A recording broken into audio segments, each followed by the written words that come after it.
Blessed and happy Tuesday to all of you, my dear friends, my dear brothers and sisters, my dear good people of God, faithful followers of the Daily Gospel Reflection with Father Jack. My dear kababayans, today is February 11, 2025, and today is Tuesday within the 5th week in Ordinary Time, Year C.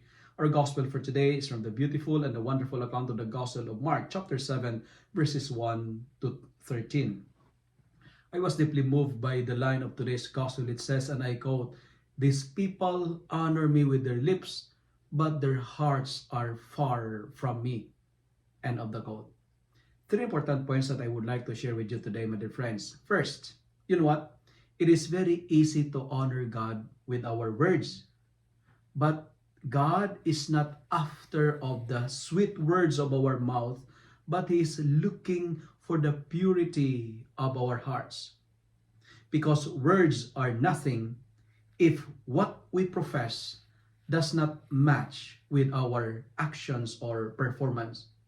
It is very easy to say, you know what, I'm sorry, I love you, you know. It is very easy to say, I will not do it again. But the question is, did you put into practice what you have promised?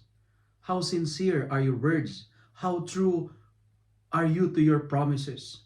Friends, let not our lips and our lives preach two different messages. Honor God with your heart, but sometimes,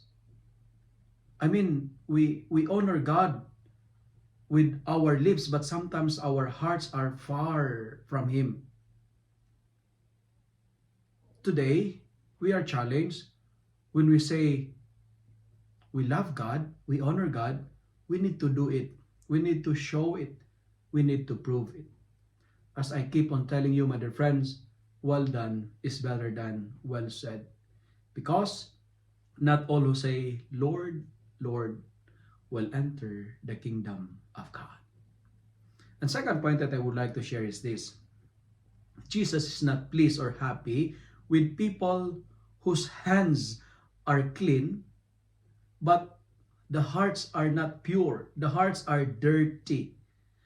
In short, it is our behavior and our character that counts, not our looks and our appearance. Be mindful that dirty hands does not mean dirty hearts. Clean and beautiful hands does not follow clean and beautiful hearts as well.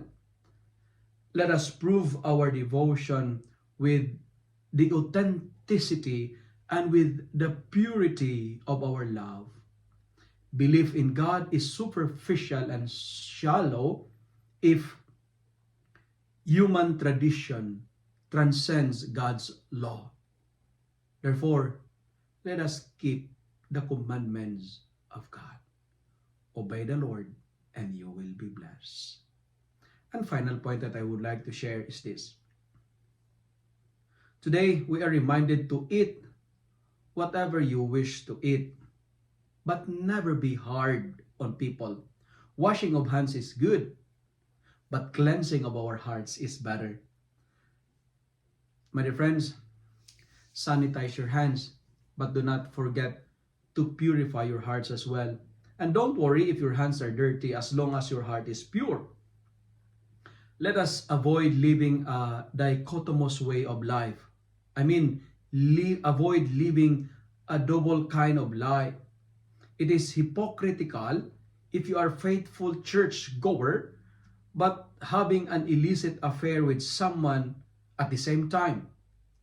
It is hypocritical if we memorize all the church prayers but at the same time we have also our own litanies of swearing, cursing, and criticism. That's hypocrisy. And Jesus broke the sanitary law because the rules does not serve love anymore.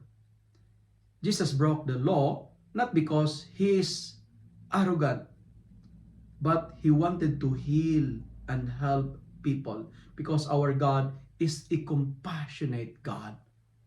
Today, my dear friends, the highest law, the highest rule is love.